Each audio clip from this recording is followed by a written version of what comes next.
Judul dari presentasi ini adalah Construction Stage Analysis and Monitoring for Super Tall Structure dengan case example dari Burj Khalifa, Dubai.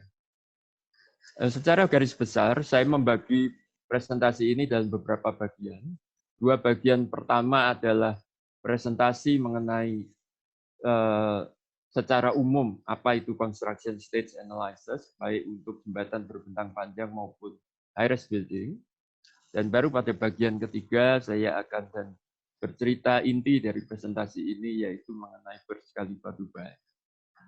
Kemudian terakhirnya saya akan menyampaikan kesimpulan dari apa yang disampaikan dalam presentasi ini. Ibu Bapak sekalian, mengapa kita memerlukan Construction Stage Analysis? Kita semua tahu dari dulu waktu kita kuliah sampai kita melakukan analisis struktur waktu kerja, bahwa membuat analisis struktur itu pada umumnya kita adalah melakukan dengan menggambar strukturnya, lalu membebaninya sekaligus dan menghitung dengan suatu software tertentu. Padahal kenyataan di lapangan tidaklah demikian. Struktur dibebani lantai per lantai sampai selesai, dan itu memerlukan waktu yang kadang cukup panjang.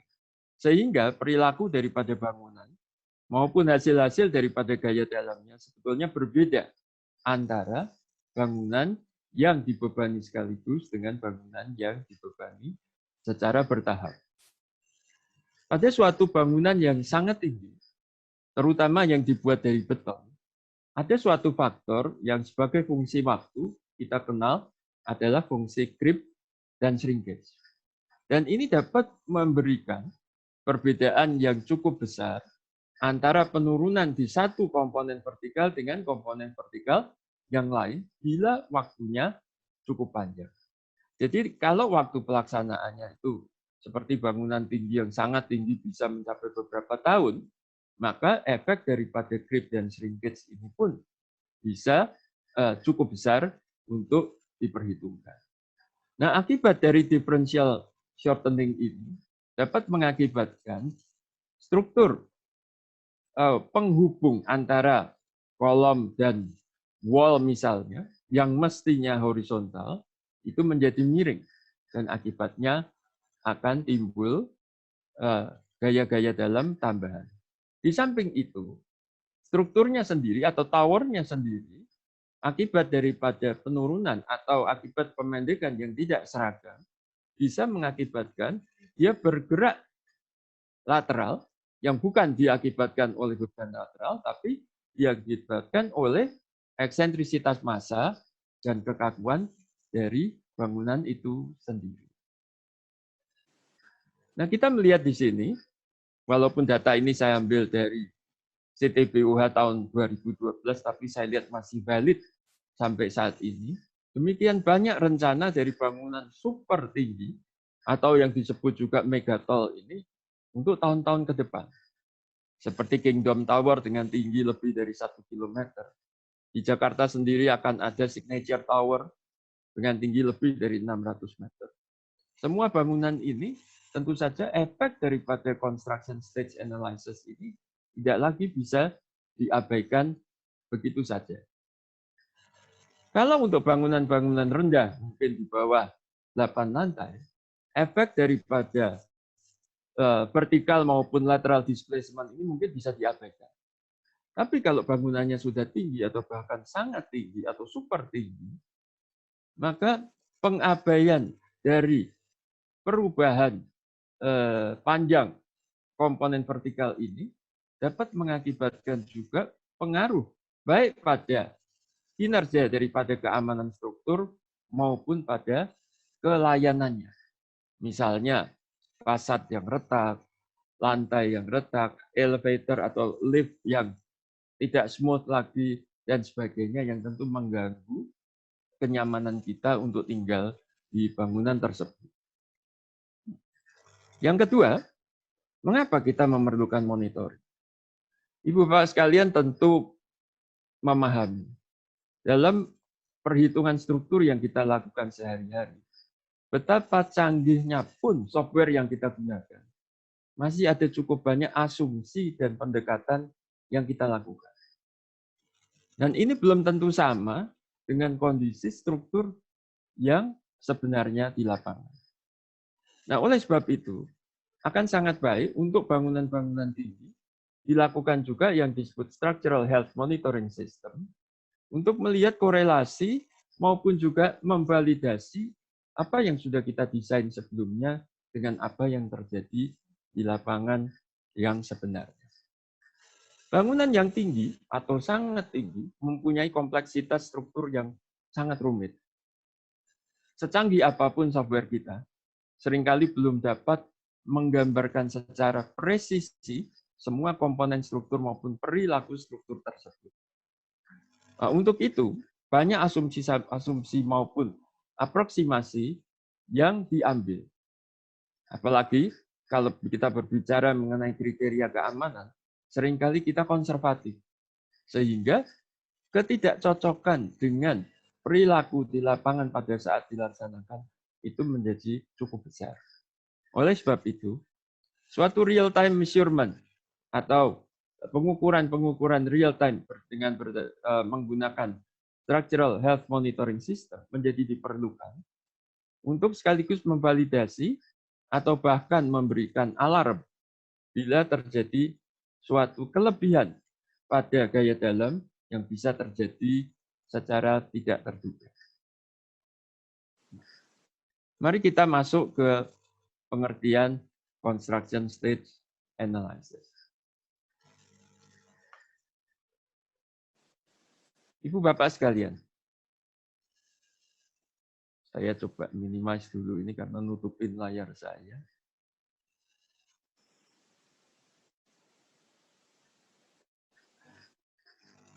Construction stage analysis ini pada awalnya lebih banyak dilakukan pada jembatan berbentang panjang.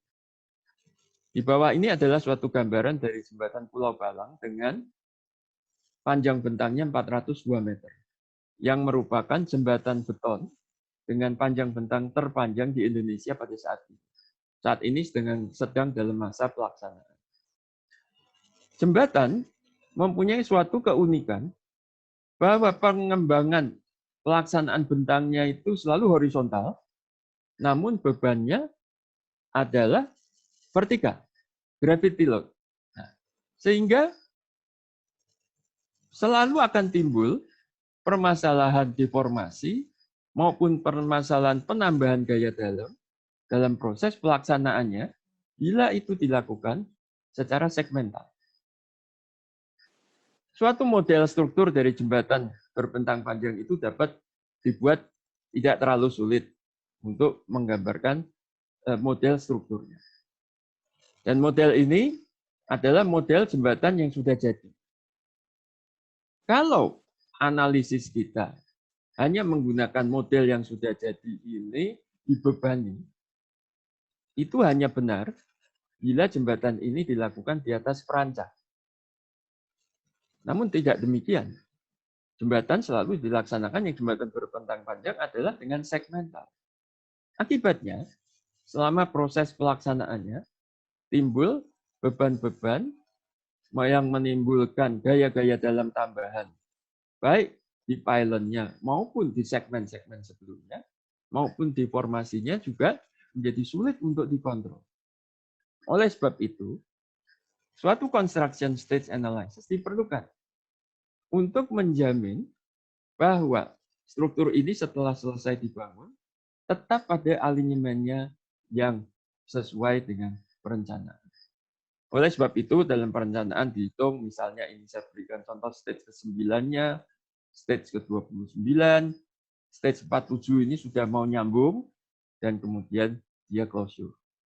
Semua ini harus diperhitungkan, dan gaya dalam yang terjadi diakumulasi terhadap gaya dalam yang timbul dari perhitungan pertama pada kondisi jembatan jadi.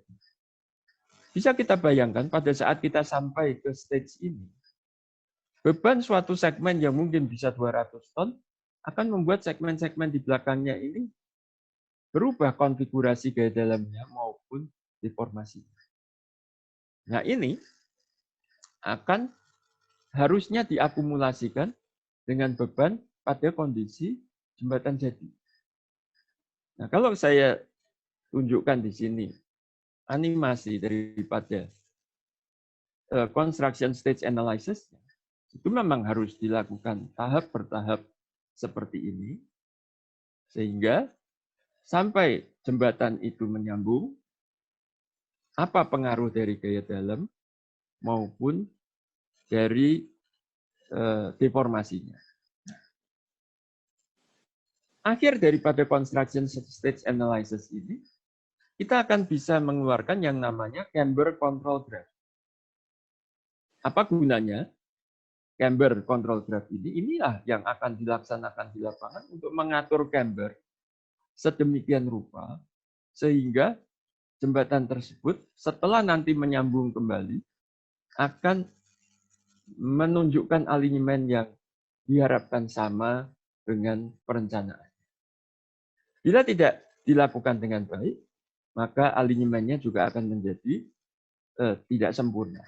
Seperti misalnya saya tunjukkan di contoh di sini, sebuah jembatan yang lengkung daripada alinyemennya seperti ini, ya ini merupakan suatu masalah yang seharusnya tidak demikian. Atau juga di sini, kalau kita lihat alinyemen vertikal dari jembatan ini naik turun demikian, yang semestinya adalah dilaksanakan sesuai dengan alinyemen desain.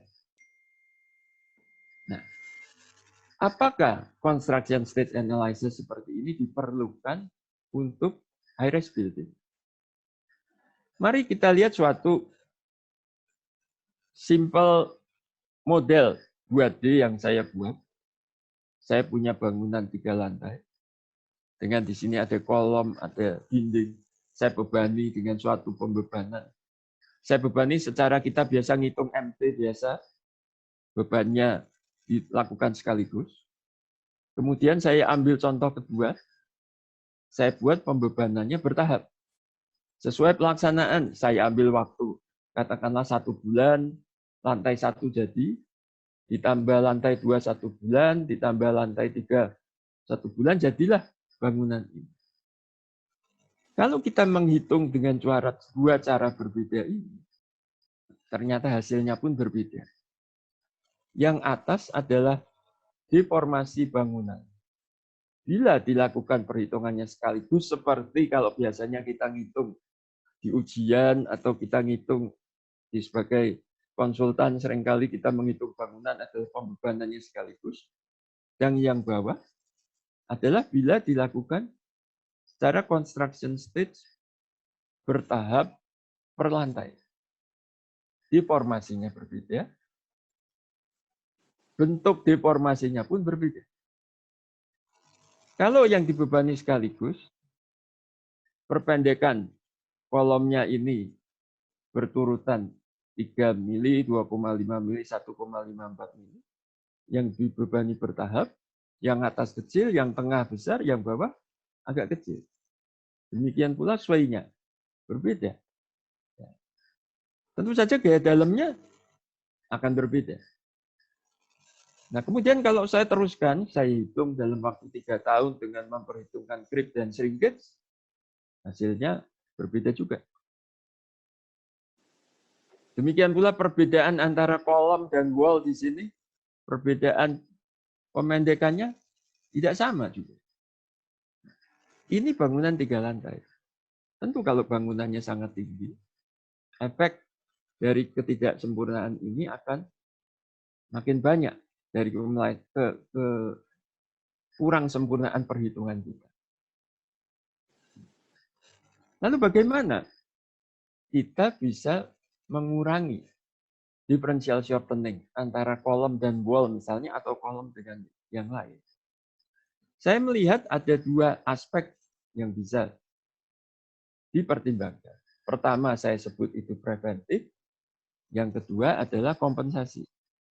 Ini yang biasa dilakukan. Preventif artinya dari awal kita mendesain sudah mempertimbangkan hal ini. Untuk mengurangi perbedaan pemendekan baik pada kolom maupun pada dinding atau kolom dengan kolom, kita usahakan untuk agar terjadi distribusi tegangan akibat pembebanan yang kira-kira sama besar baik antara komponen vertikal yang satu dengan yang lain. Tentu ini tidak mudah, namun ini bisa diusahakan sesuai dengan perbedaan ukuran, perbedaan posisinya, bisa dilakukan suatu tegangan yang mirip-mirip pada semua komponen vertikalnya. Ini akan mengurangi perbedaan pemendekannya, dan ini berlaku untuk pemendekan elastis maupun krip. Untuk shrinkage, kita bisa mencoba untuk membuat komponen struktur dengan volume to surface ratio-nya yang mirip-mirip. Karena itu pengaruhnya terhadap shrinkage cukup besar.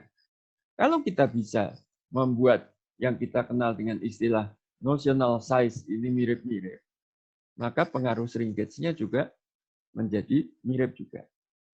Ini dilakukan di desain. Tapi kalau ini tidak bisa atau tidak bisa sempurna, maka yang kedua harus dilakukan saat pelaksanaan adalah kompensasi. Maksudnya, kita memberikan kompensasi kalau bahwa kolom ini turun lebih banyak atau kolom ini memendek lebih banyak daripada dinding, maka saat pelaksanaan yang diberikan kompensasi di sini sebesar perbedaan yang kita hitung. Sehingga diharapkan setelah 3 tahun kemudian misalnya, dia menjadi rata. Nah, ini adalah prinsip yang bisa kita lakukan, baik preventif maupun compensation. Nah, kalau kita bicara bangunan 3 lantai, tentu saja kelihatannya masalah ini sederhana. Tapi kalau kita sudah bicara bangunan 100 lantai, tentu masalah tidak semudah itu. Nah, jadi kalau saya summary-kan, perbedaan antara long span bridge dengan high rise building tadi. Long span bridge, construction stage analysis harus dilakukan baik pada masa desain maupun pelaksanaan. Masa desain lebih kepada stress control. Stress control ini maksudnya untuk mengontrol stresnya tidak melebihi tegangan yang diizinkan. Dan pada masa pelaksanaan, lebih kepada deflection control. Deflection control berupa camber analysis ini adalah untuk mengontrol agar pelaksanaan dari kiri nyambung dengan dari kanan, sambungannya bagus, alinyemennya juga nyaris sempurna. Itu perlu dilakukan baik pada proses desain maupun proses pelaksanaan. Di gedung agak berbeda, lebih dicondongkan kepada saat pelaksanaan konstruksi, ini dilakukan perhitungan daripada construction stage analysis. Pertama adalah untuk mengkompensasi perbedaan pemendekan antara kolom dengan kolom lainnya atau dengan dinding, yang juga mungkin mengakibatkan lateral displacement, bagaimana mengembalikannya ke agar lurus terus ke atas, atau juga ini perlu dilakukan juga selama pelaksanaan verifikasi gaya-gaya dalam ini berubah, apakah menjadi membahayakan, perlu ditambah tulangan misalnya, atau perlu dilakukan reinforcement tertentu. Ini perlu dilakukan analisis yang lengkap dan tidak cukup sekali, mungkin harus beberapa kali untuk semua tahapan pelaksanaannya. Jadi memang berbeda. Jadi kalau kita melihat pada high-rise building, konsultan menghitung itu sebagai bangunan dengan pembebanan sekaligus masih dapat diterima. Asal dalam pelaksanaannya, kontraktor melakukan analisis construction stage dan melakukan baik tadi compensation maupun additional reinforcement analysis.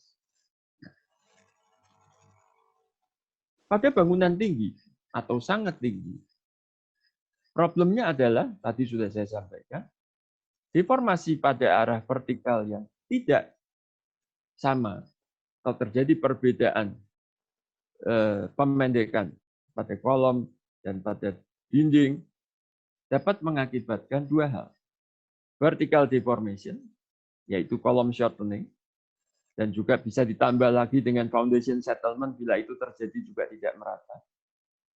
Dan bisa terjadi horizontal deformation, yang diakibatkan juga oleh differential shortening atau differential settlement, atau beban-beban yang tidak merata pada saat konstruksi, floor plan yang tidak simetris, maupun juga kesalahan dalam pelaksanaan. Nah, kalau kita punya bangunan dengan komponen strukturnya baja, maka pada umumnya perilaku daripada materialnya selama kita melakukan desain itu bisa dihitung sebagai elastik linear. Karena kita bekerja memang pada area elastik linear ini. Tapi kalau kita berbicara mengenai struktur beton, maka beton menjadi kompleksitas yang tinggi karena dia mempunyai baik deformasi elastis maupun deformasi yang inelastis. Deformasi elastis linearnya itu hanya sedikit, mungkin hanya sekitar 40% daripada kapasitas kekuatannya. Setelah itu dia non-linear, dan apalagi pada saat unloading kita lihat di sini masih ada plastis. Jadi beton mempunyai semua sifat baik linear, elastis, linear, non-linear, dan inelastis maupun juga plastis. Ditambah lagi, bila diberi beban dalam jangka waktu panjang, dia akan timbul suatu fenomena yang disebut creep. Dan ada juga penyusutan yang disebut shrinkage, sehingga terjadi yang sifat yang disebut viskolisitas. Jadi kalau saya katakan beton ini, lalu mempunyai sifat yang lengkap, elasto, visko, plastis. Nah, ini merepotkan dalam melakukan perhitungan dengan teori-teori yang ada. Begitu banyak kita mengenalnya, tapi tidak ada satupun yang bisa persis mewakili kondisi yang sebenarnya. Apalagi karena beton itu dibuat tidak di pabrik dengan seperti baja dengan kualitas material yang seragam, hampir seragam. Beton itu dibuat di batching plant yang kualitasnya dari hari ke hari tidak sama. Mix desainnya dari hari ke hari tidak sama. Jadi itu membuat lebih meningkatkan kerumitan dari apa yang akan kita hitung mengenai deformasinya. Jadi deformasi dari beton, setelah dia melakukan curing, pertama dibebani dia elastis, sebagai fungsi waktu dia akan juga ada yang disebut creep dan shrinkage. Dan porsi creep dan shrinkage ini cukup besar, karena bisa berkisar antara 1,5 sampai 3 kali daripada elastic shortening. Nah, deformasi total dari beton harus merupakan penjumlahan dari deformasi elastis, creep, dan shrinkage tersebut. Nah, kalau kita berbicara mengenai perbedaan pemendekan yang terjadi pada suatu bangunan tinggi, aspeknya, pengaruhnya bisa banyak. Bisa aspek keamanannya, yaitu menurunnya keamanan struktur karena mungkin penulangannya menjadi berkurang karena adanya tambahan-tambahan ke dalam. Kemiringan strukturnya, towernya bisa menjadi miring akibat daripada mass eccentricity ataupun kekakuan yang tidak sentris. Biayanya juga bisa bertambah untuk mengatasi penambahan tegangan yang terjadi pada kolom dan juga pada outrigger. Karena dia akan cukup berat untuk meratakan daripada gaya-gaya yang akan diteruskan ke bawah. Safety daripada joint member dan lain-lain. Termasuk safety verification dari plat. Khususnya kalau platnya ini adalah flat slab atau flat plate yang langsung menumpu pada kolomnya lalu memendek, dan itu mengakibatkan slab tersebut juga terjadi gaya dalam tambahan. Untuk serviceability aspek, ini juga tidak kalah pentingnya. Bisa juga tadi lift itu menjadi kurang smooth jalannya karena towernya miring, deformasi atau retak pada fasad, atau internal partition, atau vertical piping, bahkan drainase. Kemiringannya bisa berubah karena pemendekan kolom yang tidak seragam, dan lain sebagainya. Nah, ini beberapa gambar yang saya tunjukkan. Bisa pada fasad, pada parapet wall, ini di lift, ya, baut-bautnya kalau dia sampai terjadi kemiringan yang berat bisa sampai patah, dinding bisa pecah, pipa vertikal juga bisa pecah, maupun drainase yang seharusnya miring ke kanan bisa menjadi miring ke kiri, dan lain sebagainya. Jadi tadi itulah sekedar awal dari penjelasan saya untuk mengenai masalah kenapa diperlukan construction stage analysis. Sekarang marilah kita masuk kepada inti pembicaraan kita, yaitu Burj Khalifa di Dubai. Ibu Bapak sekalian, apa yang ingin saya sampaikan ini mengenai Burj Khalifa adalah sebetulnya suatu studi simulasi pengembangan software yang dilakukan oleh tim Midasindo beberapa tahun yang lalu berdasarkan suatu model struktur basic yang kami diberikan oleh Midas IT dari Korea, di mana model basic tersebut didevelop bersama-sama dengan Samsung Engineering and Construction. Jadi data-data yang saya ambil ini adalah merupakan data-data yang dihasilkan oleh studi pengembangan software yang dilakukan oleh tim Midasindo. Dan ini kami ulangi lagi karena ada permintaan untuk menyampaikan mengenai Burj Khalifa ini, kami ulangi lagi perhitungannya pada awal tahun ini, yang hasil-hasilnya akan saya sampaikan dalam presentasi ini.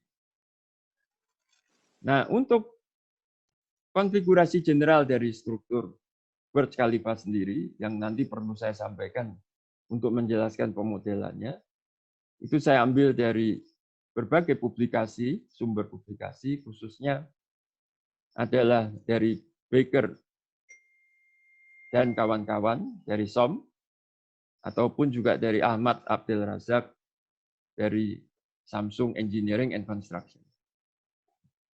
Nah, kepada semua pihak tentu yang mendukung hingga terlaksananya presentasi ini, saya mengucapkan terima kasih yang sebesar-besar.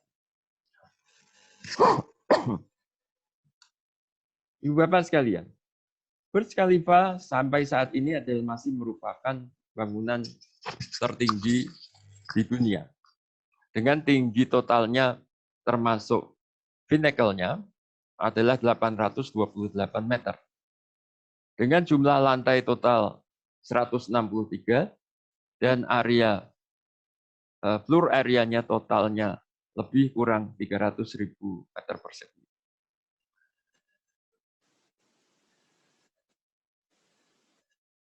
Nah, sebelum saya menyampaikan mengenai construction stage analysis untuk Burj Khalifa ini, untuk mendukung pemodelan yang kita lakukan, kita harus tahu dulu deskripsi struktur dari Burj Khalifa. Karena berdasarkan deskripsi struktur itu, kita baru bisa membuat modelnya. Modelnya harus dibuat semendekati mungkin dengan struktur yang sebenarnya. Tidak hanya strukturnya, termasuk cara pelaksanaannya, jangka waktu pelaksanaannya, maupun beban-beban pelaksanaan tersebut. Jadi memang cukup rumit. Jadi struktur Burj Khalifa ini membentuk suatu huruf Y shape. Ya. Dan ini memang direncanakan oleh perencananya untuk mengurangi efek daripada angin terhadap bangunan yang tingginya 828 meter. Kalau saya melihat distribusi kekakuan yang ada di bangunan ini, tampaknya perencananya SOM dalam membuat suatu bangunan dengan kekakuan yang luar biasa. Bangunan ini sangat kaku dengan dipenuhi dan dikelilingi oleh dinding-dinding geser. Jadi kolomnya sedikit sekali, hanya pada daerah ujung-ujung daripada wing-nya. Nah, kalau kita lihat secara lebih dekat, bangunan denah dari Burj Khalifa terdiri dari 3 wing. Dari Y-shape tadi, 3 wing. Wing 1, wing 2, wing 3. Di tengahnya ada suatu center core wall berbentuk heksagonal. Ini yang menjadi inti kekakuannya. Lalu dari center heksagonal ini dihubungkan dengan corridor wall ke suatu yang disebut hammerhead wall di sini. Lalu di perimeternya ada yang kita sebut wing wall. Wing wall. Baru pada di ujungnya ada yang kita sebut sebagai nose column. Bangunan ini sepanjang tingginya denahnya selalu mengecil, berubah. Di mana nose column ini setiap di bagian bawah itu setiap 7 lantai masuk ke dalam. Dia numpang di atas hammerhead wall sehingga denahnya mengecil. Dan ini gunanya adalah untuk menipu angin supaya tadi disebutkan mengurangi impact daripada gaya angin. Jadi kalau melihat bahwa denahnya ini dipenuhi oleh dinding-dinding begini, memang dia menjadi sangat kaku. Nah, dia dibagi dalam lebih dari 20 tier. Satu tier mempunyai suatu bentuk denah yang sama. Dan tier 1 dengan tier di atasnya terjadi setback mengecil. Jadi ini tier 0 di sini sampai mechanical level ini.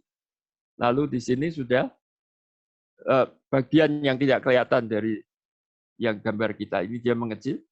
Kemudian di sini dia setback lagi, mechanical level lagi, setback lagi, dan begitu seterusnya. Dan setback-nya tidak bareng pada 3 wing. Masing-masing wing masuk, sehingga kalau dia dilihat seperti spiral. Spiral naik. Nah, terakhir baru di sini adalah struktur baja.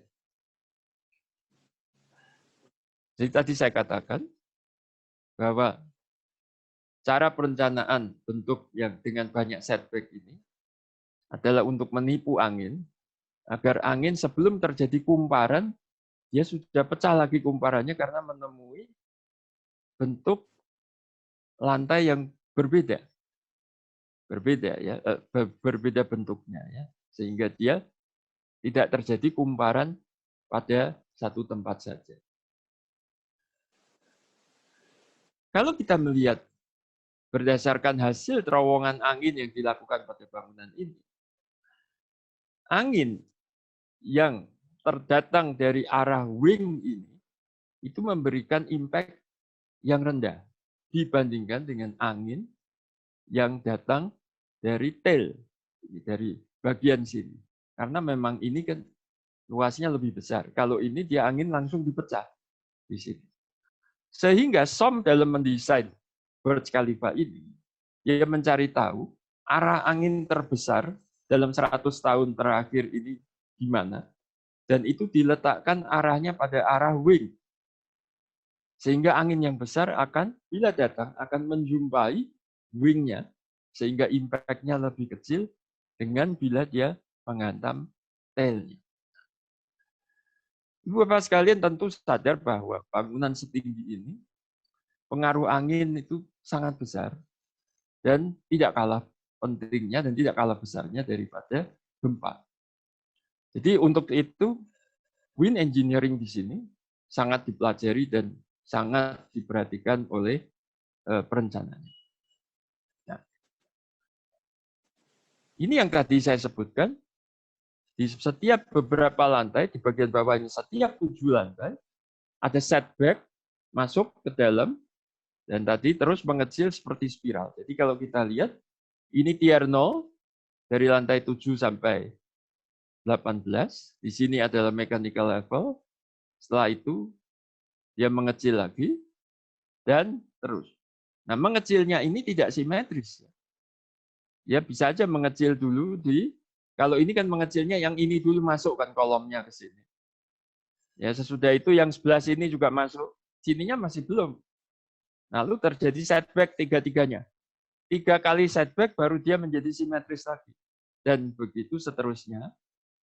Kalau kita lihat, makin lama makin mengecil, sampai di level 155, ini 155, dia berubah baru menjadi baja. Baja sampai menyambung dengan spire-nya dari baja, dan pinnacle-nya juga dari baja. Nah, total berarti ada 24 tier pada bangunan Burj Khalifa ini. Jadi ini adalah bagian struktur bajanya. Di atas dari lantai 155 ke atas. Nah, jadi kalau kita lihat di sini, dari basement 2 di bawah sampai 155 itu dari beton, reinforced concrete, dan di sini adalah struktur baja. Lantainya adalah sampai tertinggi di 163. Nah, di atas itu hanya rangka baja yang merupakan steel brace frame system saja. Nah, yang bawah digunakan untuk hotel, tengah adalah residential, dan yang atas lebih kepada amusement. Jadi misalnya di 148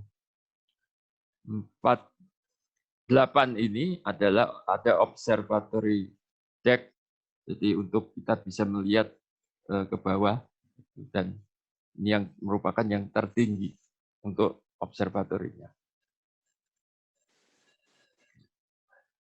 Mutu beton yang digunakan untuk komponen vertikal adalah C80 dan C60, sedangkan untuk komponen horizontalnya adalah C50. Nah, C80A dengan C80 itu hanya dari segi perilakunya, high performance-nya berbeda, tapi sama-sama 80 MPa. Sedangkan yang bagian atas adalah 60 MPa.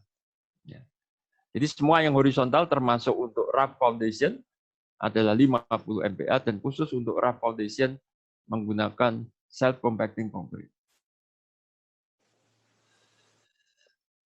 Selanjutnya, untuk menjaga lateral displacement-nya jadi supaya lebih kaku, itu ada dipasang outrigger pada mechanical level. Dan outrigger-nya di sini bukan berupa rangka, tetapi juga berupa concrete reinforced concrete wall. Ada 5 set outrigger, 1, 2, 3, 4, 5, sepanjang tinggi bangunan ini, yang berupa dinding beton. Jadi ini dinding ini adalah corridor wall, dilanjutkan di sini sampai menghubungkan dengan nose column-nya. Demikian pula dari sini, dari hammerhead wall ini dilanjutkan untuk ketemu dengan kolom nose column di sini. Dan untuk wing wall-nya juga dihubungkan ke corridor wall. Jadi semua dalam bentuk reinforced concrete wall, dan ini menjadi sangat kaku untuk satu lantai, termasuk kolom-kolom di ujung ini, nose column, semua dihubungkan menjadi satu. Sehingga semua komponen struktur vertikal dari bangunan Burj Khalifa ini menahan baik beban vertikal maupun beban horizontal. Dan akibat adanya outrigger yang sangat kaku ini, penyebaran daripada beban vertikal pada Burj Khalifa ini menjadi lebih merata. Dan nanti bisa saya tunjukkan dari hasil analisis kita kelihatan hal ini. Nah, ini kalau dilihat dari samping kelihatan, jadi di sini adalah nose column, ini adalah outriggernya pada mechanical level yang berupa dinding-dinding geser semuanya. Masih ada nose column, lalu setback di sini. Ada hammerhead wall tadi, di atasnya dibikin nose column baru, dan seterusnya. Nah, itulah prinsip daripada Burj Khalifa ini. Nah, untuk agar vertical shortening yang terjadi pada kolom maupun pada dinding itu kira-kira merata, uniform, maka sebagaimana yang tadi saya sampaikan dan saya ambil dari Baker et al. Juga, itu adalah pertama tadi mereka mengusahakan bahwa stres yang terjadi pada komponen vertikal itu roughly uniform, kira-kira merata. Di samping itu, volume to surface ratio mereka, yaitu komponen-komponen vertikal itu juga diharapkan relatif merata. Jadi oleh sebab itu kenapa ada wall yang tebalnya 600 mili, ada yang 650, ada yang 800, itu untuk mengejar agar volume to surface ratio-nya itu lebih merata. Diharapkan dengan demikian, baik pengaruh daripada deformasi elastis, creep, maupun shrinkage, itu tidak berbeda terlalu jauh. Untuk pondasinya, digunakan pile wrap. Wrap-nya sendiri tebalnya adalah 3,7 meter. Dan di sini ditunjang oleh bore pile dengan diameter 1,5 meter. Wrap-nya sendiri adalah menggunakan beton C50, 50 MPa, self-compacting concrete, water cement ratio 0,34 dengan 40% fly ash. Nah, pada semua tiang ini dihubungkan untuk menjaga agar dia tidak ada yang berkarat, dihubungkan dengan suatu sistem cathodic protection. Karena Dubai ini kan ada di pinggir laut, jadi airnya itu adalah mengandung sulfat maupun mengandung klorida. Jadi diberikan cathodic protection dan juga sistem waterproofing membran pada alas daripada raf maupun juga pada sisi daripada rafnya. Nah, rafnya sendiri dicor dalam 4 bagian, yaitu bagian tengah di mana center core dan juga wingnya. Dan setiap pengecoran itu sekitar 24 jam. Nah, ini kan harus diperhitungkan juga waktu ini dalam membuat pemodelan. Tulangannya ini pada umumnya adalah berjarak 300 mili, 30 cm. Dan ini adalah pengukuran slump flow dari self-compacting concrete, ya berkisar sampai 70 cm. Nah, untuk meyakini bagaimana bisa mengecor beton dengan tebal 3,7 meter ini, dibuat suatu mock-up test. Ini adalah kubus dengan sisi 3,7 meter. Lalu dilakukan pengecoran. Di sana disetujui bagaimana melakukan pengecoran, berapa panas hidrasi yang timbul, diukur dengan termokapel di dalamnya. Ini juga bore pile-nya, semua dibuat mock-up dan dicoba. apa yang terjadi bila dilakukan pengecoran. Dan juga untuk mencoba bagaimana logistiknya diatur supaya proyek yang sekian besar ini tidak sampai ada beton yang macet, tidak datang lalu menunggu, tidak boleh kejadian seperti itu terjadi. Untuk construction schedule-nya sendiri, Samsung ini dan joint venture-nya menetapkan 48 bulan dengan per lantai adalah 3 hari.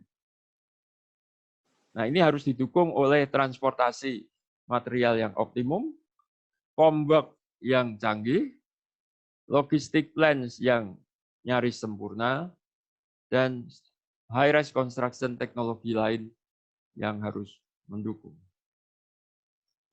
Nah, teknologi yang digunakan untuk agar 3 hari cycle ini tercapai, itu adalah menggunakan auto clamping foam, rebarnya di prefabrication, jadi tinggal dipasang saja. Lalu high performance concrete, high strength, high durability, high modulus, pumping flowability, dan advanced concrete pumping technology. Bagaimana bisa memompa sampai setinggi ini. Untuk itu, dilakukan pengujian pemompaan sampai sepanjang 600 meter untuk menguji berapa tekanan yang diperlukan untuk sepanjang bisa memompa beton dengan baik sepanjang 600 meter ini, maupun juga berapa tekanan yang hilang pada ujung daripada pipa perjalanan beton ini. Itu semua diuji sebelum dilaksanakan di lapangan. Nah, sekarang kita akan masuk kepada, tadi itu adalah fakta-fakta begitu mengenai desain dan juga apa yang di lapangan dilakukan oleh baik desain oleh konsultan maupun apa yang dilakukan di lapangan oleh kontraktor, untuk kita bisa membuat model sesuai dengan apa yang direncanakan. Jadi kita membuat model tentu adalah ada model statis, tetapi juga model construction stage analysis. Kalau dikatakan bahwa di lapangan cycle per lantainya adalah 3 hari, maka di model kita juga harus dibuat 3 hari. Karena itu hubungannya nanti kan dengan masalah creep dan shrinkage yang terjadi selama proses konstruksi. Jadi analisisnya ini setidaknya perlu ada 3 macam analisis. Pertama yang kita sebut preliminary analysis. Itu adalah menggunakan pendekatan-pendekatan yang ada di literatur, ada di peraturan. Kita bikin analisis, baik analisis statik maupun analisis construction stage. Tapi analisis ini saja tidak cukup. Harus didukung oleh material testing. Setelah ada material testing, yang digunakan persisnya nanti di lapangan, material betonnya, elastik modulusnya seperti apa, creep shrinkage-nya seperti apa, kita lakukan lagi analisis kedua. Nah, analisis kedua sudah menggunakan hasil dari material testing. Itu saja pun belum cukup, karena masih diperlukan analisis ketiga yang disebut reanalysis, yang menggunakan hasil-hasil pengukuran yang sebenarnya terjadi berdasarkan pengukuran strain gauge di lapangan maupun pengukuran-pengukuran lainnya tentang temperatur, tentang kelembaban, itu semua dimasukkan. Sehingga pada akhirnya kita bisa melakukan kompensasi berdasarkan hasil analisis yang sudah mendekati kenyataannya. Nah, perlu dimengerti bahwa real structural system dan detail dari setiap komponennya itu perlu dimengerti secara tepat sebelum membuat model strukturnya. Demikian pula construction planning dan schedule-nya harus dimengerti untuk membuat construction stage analysis. Nah, kalau tidak sama dengan planning-nya, dengan bebannya saat construction, atau dengan jangka waktunya, tentu hasilnya bisa berbeda jauh. Karena beton mempunyai sifat yang dependen pada waktu.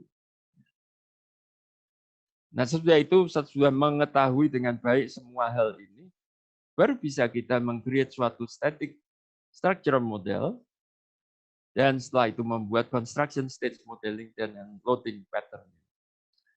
Nah, loading pattern ini yang rumit, karena setiap stage bisa berbeda. Suatu bangunan seperti Burj Khalifa ini, dalam membuat construction stage analysis, kita bisa membutuhkan lebih dari 200 stage. Walaupun dia hanya ada sekitar 24 tier. Karena setiap kali ada perubahan pembebanan, perubahan waktu yang mengikuti apa yang direncanakan di lapangan.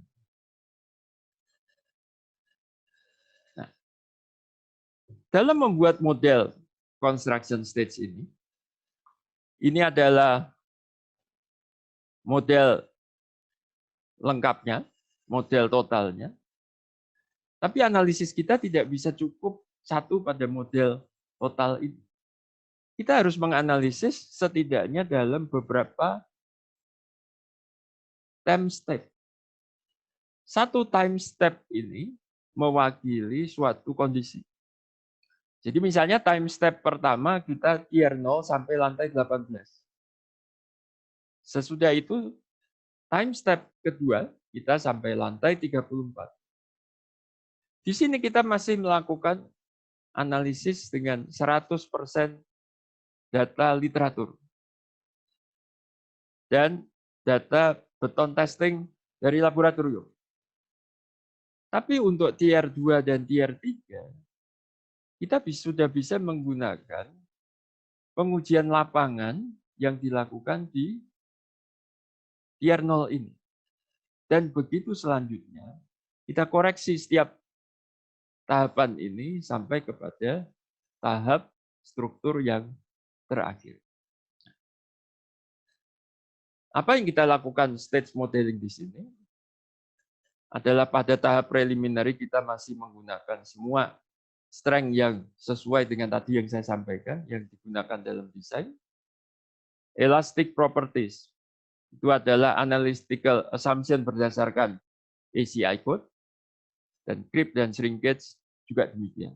Kita lakukan berdasarkan parameter-parameter dan rumusan-rumusan yang digunakan dalam standar code yang ada khususnya adalah ACI code. Untuk loading condition-nya kita buat self weight dan superimposed dead load serta construction load. Ini untuk tahap pertama. Nah, dalam pelaksanaannya kita harus mengikuti construction sequence. Nah, construction sequence pada Burj Khalifa ini yang tadi menggunakan auto climbing form itu dibagi dengan 4 bagian. Yang dibuat terlebih dulu adalah center core wall-nya. Ini naik duluan. Sesudah itu wing-nya. Baru diikuti belakangan oleh nose column-nya. Ini tidak berbarengan. Dan dalam construction stage analysis, ya harus dilakukan sebisa mungkin, sedekat mungkin, atau sama dengan apa yang dilakukan di lapangan. Jadi kalau di lapangan, ini center core wall-nya naik duluan, ya model kita harus demikian juga. Dan ini yang terakhir, nose column, ya harus dilakukan sama seperti rencana dari pelaksanaan ini. Kita coba lihat bagaimana construction stage analysis modelnya yang dibuat di sini. Jadi ini memang kita mulai dengan center core wall.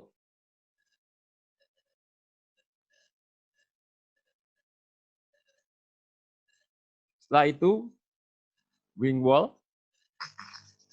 mulai naik.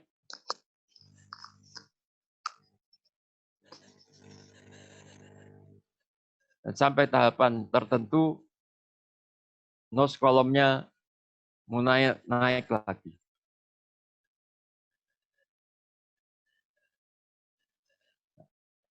Kita lihat sebentar di sini. Kondisi model yang kita buat itu kira-kira sudah sama dengan foto yang diambil di lapangan untuk pelaksanaan di lapangan. Jadi ini adalah center core wall. Di sini adalah wing wall, nose column. Jadi sequence-nya kira-kira sama. Ya, memang harus demikian untuk bisa membuat pemodelan yang lebih akurat. Kita kembali lagi, saya ulangi lagi.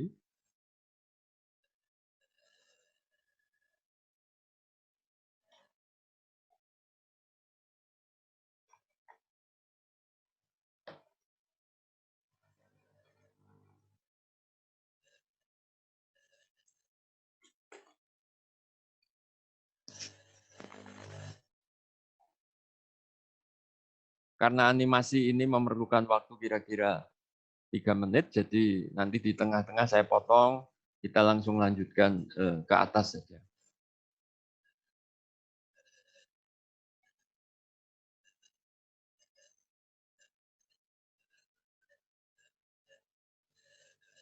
Jadi ini adalah outrigger pertama.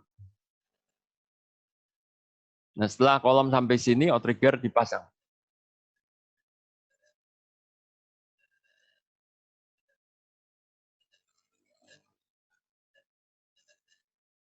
Saya agak percepat sedikit.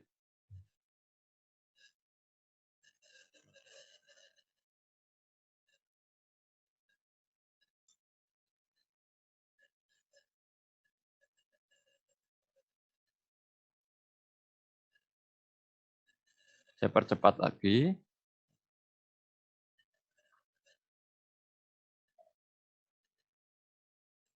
Ini sudah sampai kira-kira di mungkin tier 16 atau 17.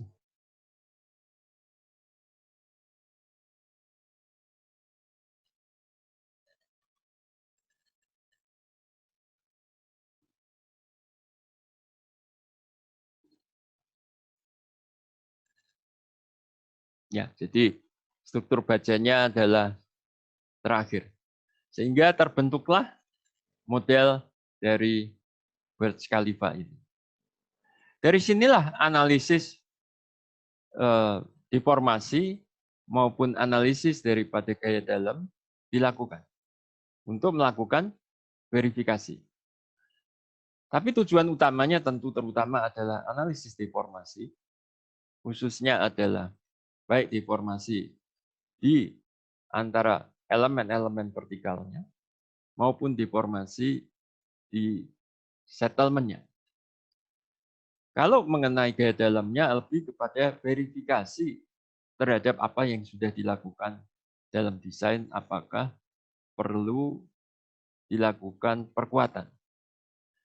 Nah, di samping deformasi vertikal, tentu saja ada deformasi lateral yang harus dimodelkan dan termasuk di dalam pemodelan ini. Nah, sebelum masuk ke bagian lain, bagaimana kita melakukan foundation settlement prediction? Karena dalam pemodelan Burj Khalifa ini, tiang-tiang bornya itu dimodelkan sebagai pegas-pegas. Berapa kekakuan pegas itu? Tentu saja tidak bisa dilakukan secara sembarangan. Untuk itu, telah dilakukan suatu pemodelan dengan menggunakan software Midas GTS-NX. Jadi ini adalah konfigurasi bore file-nya. Dengan tadi tebal roughnya adalah 3,7 meter. Jadi pemodelan strukturnya dilakukan di MidasGen. Lalu data dari MidasGen tersebut diekspor ke Midas GTS-NX dan ini sudah di Midas GTS-NX ditambahkan dengan lapisan-lapisan tanah di bawahnya. termasuk parameter-parameter dan karakteristik tanahnya, sehingga dilakukan analisis penurunannya dan menetapkan berapa konstanta pegas yang digunakan untuk analisis construction state selanjutnya. Ini adalah data-data tanah yang dimasukkan dalam MIDAS GTS NX. Ada 5 lapis, semua dimasukkan, dilakukan analisis, dan ternyata penurunan yang terjadi, differential settlement-nya tidak besar. Dari hasil analisis ini, di core wall di tengah 77,5 mm, sedangkan di kolom di nose kolom 66,8, praktis hanya perbedaan 1 cm untuk jarak yang cukup jauh ini. Jadi relatif adalah dapat dikatakan cukup merata. Nah setelah itu, karena kondisi daripada settlement-nya adalah cukup merata, maka penambahan dari settlement ini bisa dilakukan belakangan dalam analisis construction stage. Jadi dalam analisis construction stage selanjutnya, kita bisa melihat shortening-nya dari kolom dinding yang digunakan sebagai dasar untuk melakukan kompensasi. Jadi itu tadi, core wall itu adalah di sini, titik nomor 201.341, sedangkan nose column adalah titik model nomor 282, yang hasilnya adalah 66,8 mm. Kemudian kita akan menganalisis selanjutnya untuk column and wall shortening dan differential shortening yang terjadi. Jadi tadi sudah saya sampaikan, kita perlu setidaknya 3 analisis. Pre-analysis itu menggunakan data literatur, analysis menggunakan data material testing, dan re-analysis yang ini bisa 3-10 kali atau mungkin lebih menggunakan data gabungan material testing dan measurement. Jadi hasil pengukuran di lapangan plus pengujian material. Nah, yang pertama kita sebut adalah first correction, yang kedua second correction, yang ketiga final correction. Tentu saja yang akan kita gunakan nanti adalah final correction. Ini adalah disebutkan untuk gambaran akibat daripada analisis kita pertama dapat berapa koreksinya dan seterusnya. Nah, pada final correction ini tentu sudah mempertimbangkan waktu. Mau berapa lama kita menghitung pengaruh daripada creep dan shrinkage-nya. Itu sudah masuk dalam final correction ini.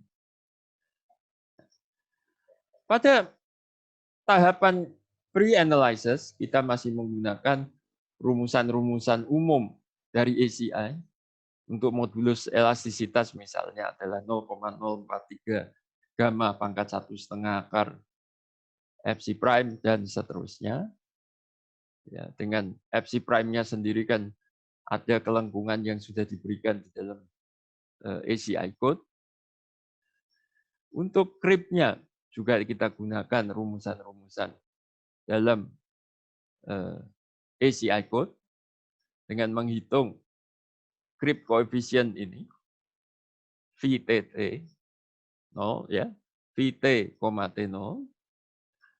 Kemudian untuk shrinkage-nya, karena ACI code hanya menghitung drying shrinkage, jadi ACI code tidak memperhitungkan autogenous shrinkage. Jadi drying shrinkage itu yang kita hitung mulai dari start drying. Jadi start drying itu kita anggap adalah hari ketiga. Hari ketiga itu adalah hari pada saat lantai selanjutnya akan dilanjutkan dan begitu seterusnya. Nah, memang untuk creep and shrinkage prediction ini ada banyak peraturan yang bisa kita gunakan. Ada ACI code, CEBFIP, Eurocode, B3, Mark-Vintel, Gardner and Lockman, dan sebagainya. Tetapi dalam studi simulasi ini kami menggunakan ACI code. Nah, faktor-faktor yang mempengaruhi creep shrinkage ini cukup banyak. Ada komposisi betonnya, cara curingnya, lingkungannya, berapa temperatur, berapa relative humidity-nya, geometrinya, berapa besar kolomnya, berapa besar selimut yang berhubungan dengan atmosfer, lalu loading history-nya, kapan mulai dibebani, stress condition-nya, dan sebagainya. Faktor ini semua kami masukkan dalam analisis. Untuk faktor relative humidity, kami ambil humidity average yang ada di Dubai adalah 60%, hampir rata. Jadi kami gunakan angka 60%. Nah, selanjutnya, inilah kurva dari creep dan shrinkage untuk nose column. Dan ini adalah kurva creep dan shrinkage untuk wing wall. Tentu ada banyak kurva seperti ini karena setiap wall mempunyai spesifik karakteristik yang berbeda. Ini saya hanya tunjukkan dua saja sebagai contoh. Nah, di dalam model kita, semua komponennya itu mempunyai spesifik semua yang sesuai dengan floor planning maupun construction planning yang sudah dilakukan dalam desain maupun dalam pelaksanaan.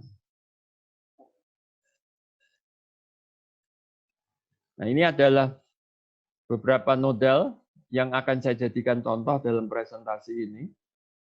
308 ini adalah center core wall, 278 adalah wing wall, 285 adalah nose column.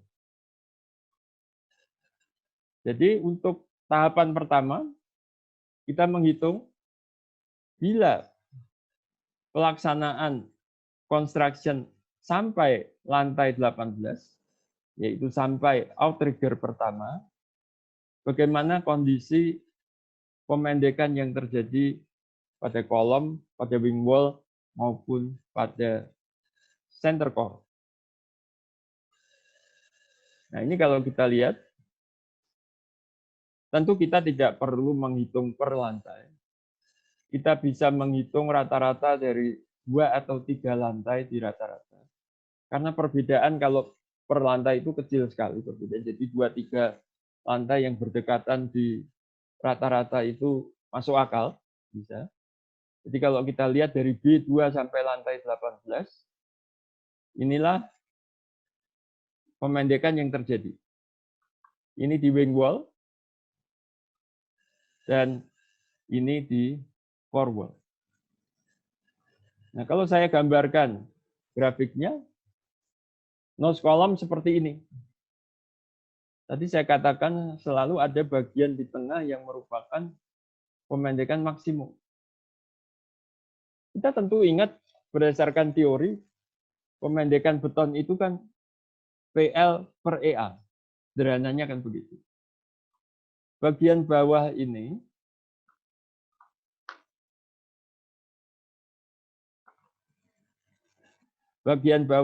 lebih dipengaruhi oleh L.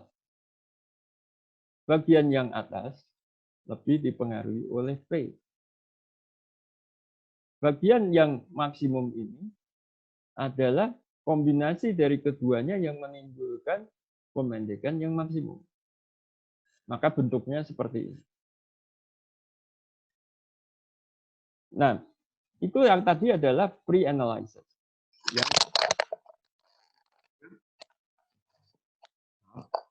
Yang kita anggap diperlukan untuk pelaksanaan pertama dari construction stage analysis. Selanjutnya, construction stage analysis ini akan digabung dengan material testing. Jadi untuk bisa menggambarkan construction stage ini akurat dan memprediksikan dengan lebih tepat, setidaknya ada dua prasyarat dasar. Pertama adalah data yang harus reliable, data yang harus bisa dipercaya untuk creep dan shrinkage. Dan itu hanya bisa dilakukan kalau kita melakukan material testing dari beton yang benar dilaksanakan di lapangan. Dan yang kedua adalah prosedur analisis yang sudah memasukkan efek-efek dari creep dan shrinkage yang datanya diambil dari hasil testing tadi ke dalam analisis struktur. Nah, secara prosedural, testing ini kalau kita bagi tiga adalah untuk elastic modulus, untuk shrinkage, dan untuk creep. Semua kita bisa menggunakan strain gauge. Jadi modulus elastisitas diukur adalah berdasarkan pembebanan cepat, kemudian pembebanan jangka panjang, strain gauge dipasang sampai paling tidak 2-3 tahun untuk mengukur deformasi baik shrinkage maupun creep. Nah, kalau kita berhubungan dengan material baja, maka kita perlu mengukur juga yang disebut second and third order modulus test, yang kita kenal juga dengan sebagai Morgan modulus, tapi untuk beton ini tidak perlu kita lakukan. Ini sekedar gambar. Ini adalah spesimen untuk testing dari perilaku elastis maupun inelastis dari beton. Nah, ini pembebanannya dengan load cell dibebani dan diukur deformasinya yang sudah dipasangi dengan strain gauge. Nah, ini hasil memang akan berbeda. Hasil yang didapat dari hasil tes dengan hasil teoritis tadi. Ya, perbedaan ini akan dimasukkan dalam analisis selanjutnya. Nah, di dalam Burj Khalifa, material testingnya tidak hanya untuk mengukur modulus elastisitas, tapi banyak yang lain, termasuk durability test untuk beton, yaitu absorption test, juga water penetration test, chloride permeability test, semua dilakukan. Nah, berdasarkan hasil tes tadi, dilakukan analisis kedua. Analisis kedua ini sudah memperhitungkan apa yang dilakukan dalam testing bahan yang sebenarnya digunakan di proyek dan hasil-hasilnya. Nah, tadi mengulangi lagi yang tadi sudah saya sampaikan, maka analisisnya tidak hanya dilakukan sekali, tetapi dalam berbagai time step untuk menggambarkan perbedaan-perbedaan yang terjadi pada setiap time step. Ya, setidaknya ada 8-10 time steps yang perlu dipertimbangkan untuk dilakukan pada bangunan setinggi ini. Dan pada step terakhir, itu masih diperlukan analisis. Kalau ingin jangka panjangnya benar sampai lama, mungkin bisa dilakukan prediksi sampai 50 tahun, misalnya untuk creep dan shrinkage. Nah, untuk apa yang dilakukan di dalam tim Midasindo itu, kita membatasi sampai 3 tahun, yang kita anggap sebagai serviceability target. Itu target layan, artinya dalam 3 tahun ini diharapkan creep dan shrinkage-nya sudah terjadi 95%. Tapi untuk proyek yang sebenarnya yang dilakukan oleh Samsung itu adalah melakukan prediksi sampai 30 tahun. Ya, kami mempunyai keterbatasan komputer yang kalau menghitung sampai 30 tahun itu terlalu lama begitu jalannya. Jadi tidak selesai-selesai sehingga dibatasi memang ini suatu studi saja dalam 3 tahun. Nah, pada saat strukturnya selesai, maka pemendekan yang terjadi pada kolom adalah dari lantai B2 sampai lantai 18, itu adalah menjadi yang tadinya hanya sekitar 10 mili sudah menjadi 34 mili. Demikian pula wing wall-nya berubah dan core wall-nya juga membesar. Nah, kalau saya lihat grafiknya, nah itu adalah sudah begini ya. Ya tadinya itu kan sekitar di sini, kurang dari 10 mili dan melengkung begitu. Sekarang dia rata. Nah, tentu Ibu Bapak bertanya, ini nose column kan hanya sampai ketinggian 18 lantai. Kok pada saat bangunan dilaksanakan terus, kok masih bisa terjadi deformasi yang cukup besar? Nah, ini pengaruh daripada outrigger yang mencoba meratakan pembebanan dari atas sehingga semua kolom termasuk nose column ini masih menerima pembebanan sehingga terjadi tetap pemendekan yang cukup besar. Nah, untuk di center core, dia terjadi deformasi, ya begini lagi bagian tengahnya membesar ya. Dan pada saat strukturnya selesai dilaksanakan, itu terjadi deformasi sebesar sekitar 100 mm. Ya pada yang maksimum. Dan itu terjadi di sekitar lantai 90.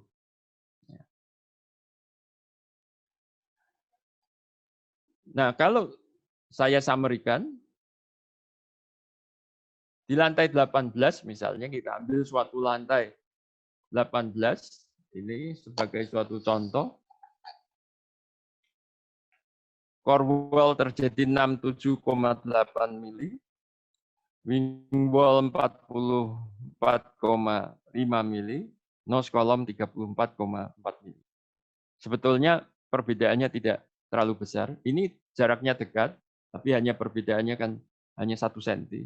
Kalau ini jaraknya jauh, walaupun ada di sini dari wing wall ke core wall itu ada 20 sekian mili, perbedaannya juga tidak begitu besar. Walaupun demikian perlu diatasi dan dilakukan kompensasi.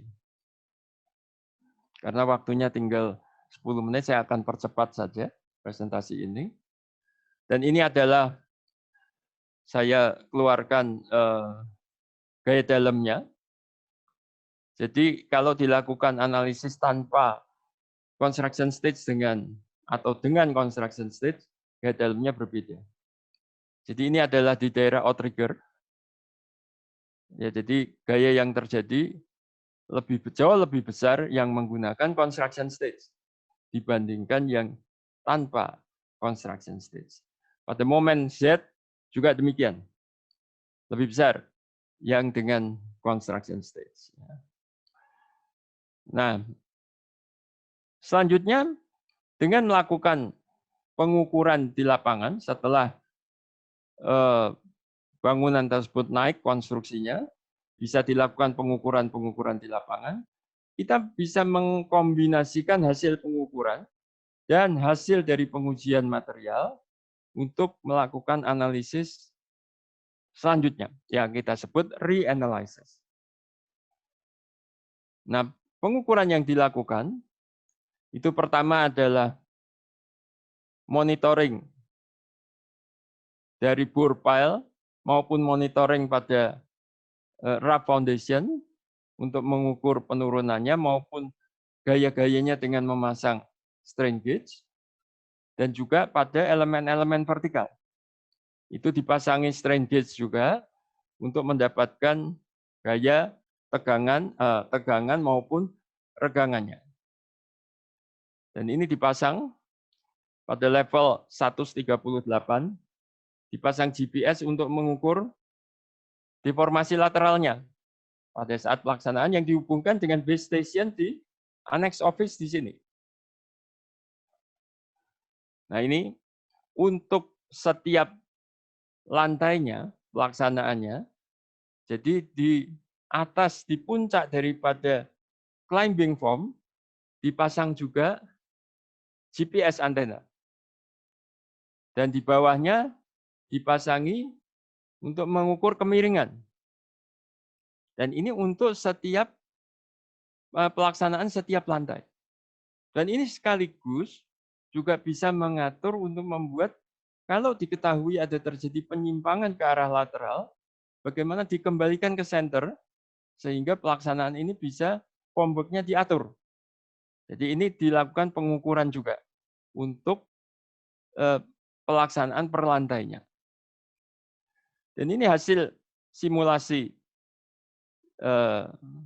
analisis dengan Midasgen dibandingkan dengan pengukuran di lapangan, ternyata hasilnya tidak berbeda jauh untuk lateral displacement. Ini adalah contoh pemasangan strain gauge, pengecorannya dan pengukuran strain gauge.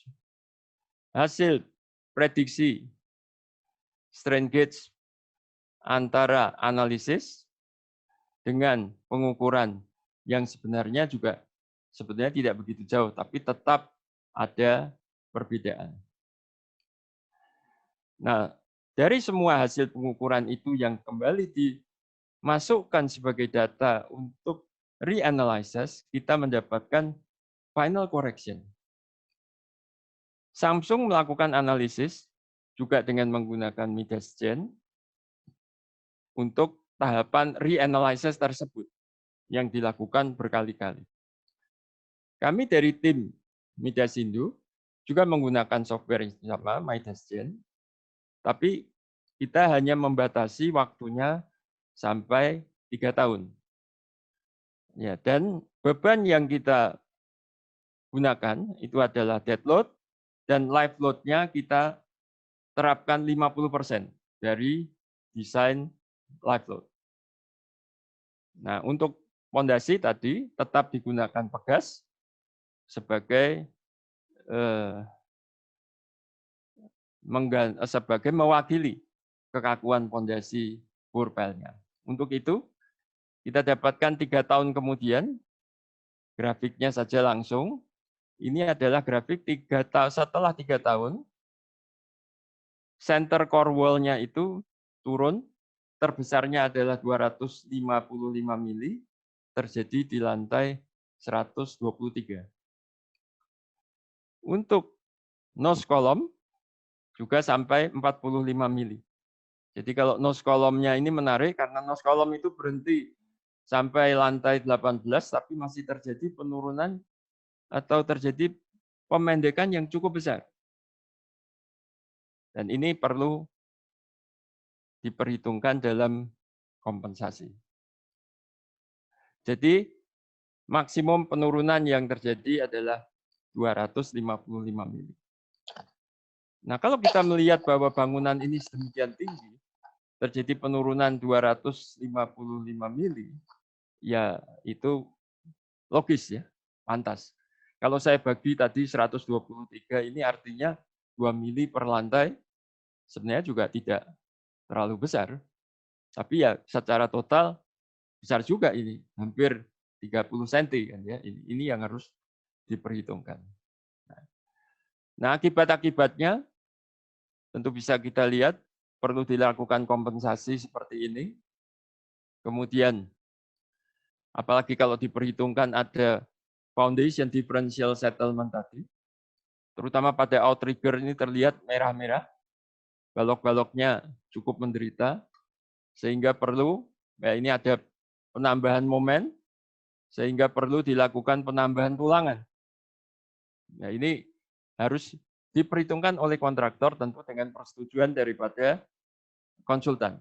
Nah, beberapa hal yang menarik yang saya peroleh dari hasil pemodelan dan pengukuran di lapangan adalah pengukuran yang diperoleh dari lapangan maupun pemodelan yang dilakukan sampai waktu 30 tahun, ternyata pemendekan yang terjadi diperkirakan adalah 300 mili. Jadi lebih besar dari apa yang sudah dihitung oleh tim Midasindo. 300 mili ya dia maksimumnya.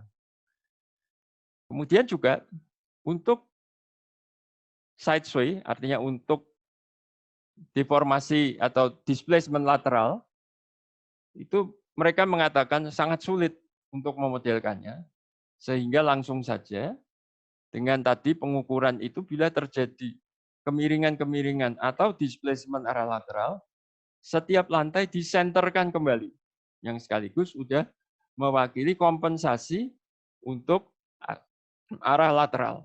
Ya, arah lateral ini jadi tidak banyak dilakukan perhitungan lagi, tetapi langsung dilakukan action untuk mensenterkan kembali formwork-nya. Nah, structural health monitoring system yang dipasang itu tadi kalau adalah untuk selama masa pelaksanaan, juga dipasang structural health monitoring system untuk kondisi setelah dia masa layan. Nah, itu dipasang misalnya accelerator, lalu GPS, dan juga anemometer untuk mengukur angin, dan sebagainya. Ada cukup banyak yang dipasang, ada 3 pasang accelerometer di level pondasi, 6 pasang accelerometer di level 73, 123, 155, dan seterusnya. GPS system di level 160, 23 anemometer untuk mengukur angin di setiap teras dari setback maupun weather station di lantai 160. Nah, ini outputnya bisa banyak untuk mengukur displacement maupun untuk setelah diproses bisa tahu respon spektra atau time history record-nya pada saat gempa terjadi. Dan ini dicoba diukur waktu terjadi gempa pada 20 Juli 2010 di Iran. Cukup dekat, jaraknya 250 km. Dan ini record daripada time history-nya. Ternyata saya membaca dari displacement-nya ini, bangunan ini cukup kaku sehingga displacement-nya itu maksimum hanya 20 mili, lebih sedikit ya, sedikit lebih dari 20 mili. Relatif tidak besar untuk bangunan setinggi ini. Baik, untuk sebagai kesimpulan, jadi pertama, pelaksanaan konstruksi dari bangunan setinggi Burj Khalifa yang 828 meter ini dapat menimbulkan pemendekan yang berbeda antara komponen vertikal satu dengan lainnya, dan perbedaan itu bisa cukup besar yang perlu dilakukan langkah-langkah kompensasi. Yang kedua, pemendekan arah vertikal yang tidak merata dapat mengakibatkan juga pergerakan ke arah lateral dan juga menimbulkan penambahan gaya-gaya dalam pada komponen-komponen struktur bangunan baik horizontal maupun vertikal. Yang ketiga, kompensasi perlu dilakukan untuk menjamin perilaku keamanan bangunan yang baik, artinya bangunan tetap aman, maupun juga perilaku kelayanan bangunan, jangan sampai fasadnya retak, lantainya retak, yang memenuhi syarat hunian. Jadi ini kompensasi perlu dilakukan. Nah, di dalam suatu proses construction stage analysis, maka suatu construction stage analysis yang baik perlu memperhitungkan material yang digunakan sebenarnya di lapangan, dilakukan pengujian, memperhitungkan construction sequence yang dilaksanakan sebenarnya di lapangan, schedule-nya maupun loading pattern-nya. Ini penting untuk mendapatkan hasil construction stage analysis yang setidaknya mendekati dari apa yang terjadi di lapangan. Yang kelima, creep dan shrinkage modeling yang sekarang ini dalam peraturan-peraturan sudah cukup banyak aturannya itu, lebih bisa membuat kita lebih baik memahami deformasi jangka panjang yang terjadi pada beton akibat beban-beban baik gravity maupun juga tambahan-tambahan beban yang terjadi akibat diferensial daripada shortening tersebut. Nah, ada hal yang menarik yang saya masukkan dalam kesimpulan ke-6 di sini. Ternyata menurut Becker dan kawan-kawan, pada saat kolom itu memendek, ternyata sebagian beban kolom yang diterima kolom itu ditransfer ke tulangan. Sehingga sebetulnya kolom itu, betonnya, menerima beban lebih kecil dari yang kita perhitungkan. Dan dengan demikian, seharusnya ada koreksi terhadap creep yang terjadi yang tidak sebesar dari apa yang kita rencanakan. Ini masuk akal, tapi tentu saja perhitungan sebenarnya akan menjadi sangat rumit begitu ya kalau harus memperhitungkan hal ini. Yang ketujuh, untuk mendapatkan pemodelan yang lebih akurat, akan sangat baik bila dikombinasikan juga dengan pengukuran di lapangan pada saat konstruksi dilaksanakan. Yang kedelapan, pemasangan SHM ini di samping juga untuk mengontrol tadi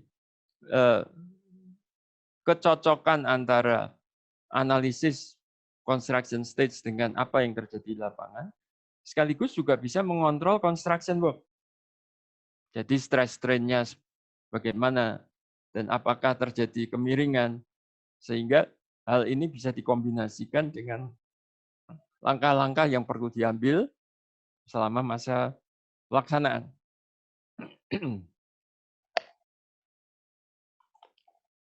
Yang kesembilan, SHM ini tidak hanya menguntungkan dipasang pada saat konstruksi sedang dilaksanakan, tetapi juga menguntungkan dipasang untuk secara permanen dalam masa layam bangunan. Jadi misalnya pada masa layannya ada terjadi angin yang besar, ada terjadi gempa, itu bisa sekaligus mengukur apa yang terjadi dan pengaruhnya terhadap keselamatan bangunan, dan bila diperlukan dapat memberikan alarm bila ada gaya-gaya dalam yang atau displacement yang melampaui batas yang diizinkan. Dan yang terakhir, kemajuan dalam komputer dan teknologi IT ini, terutama dalam fiber optic sensor, nanoteknologi, dan lain sebagainya, pada masa depan ini memberikan dan membuka banyak kesempatan kepada kita untuk membuat suatu perencanaan yang integral maupun intelligent building management system yang lebih canggih untuk keselamatan bangunan yang direncanakan maupun dalam masa pelaksanaannya. Baik, saya kira itu yang saya sampaikan. Terima kasih atas perhatian Ibu Bapak sekalian.